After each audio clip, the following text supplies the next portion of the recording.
Baleno Jetta petrol બહારથી CNG fitting કરાવેલું હતું આ ગાડીમાં.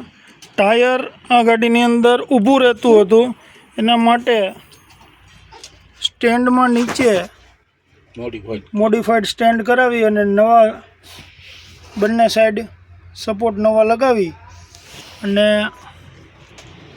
ફિટિંગ કરેલ છે. આ ફિટિંગની અંદર ટાયર બોટલની નીચે જતું રહેશે.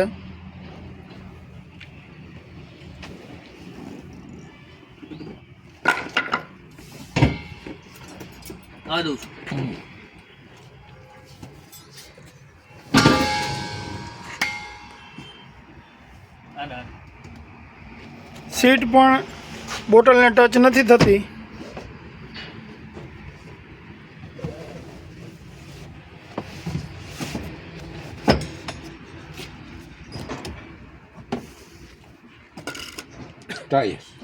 જેના લીધે ડેકની જગ્યા ઘણી વધી જાય છે.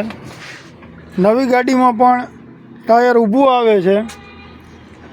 આ ટાયર લાઈવ બતાવું કે બોટલ નીચે જતું રહેશે એનું સ્પેર વ્હીલ.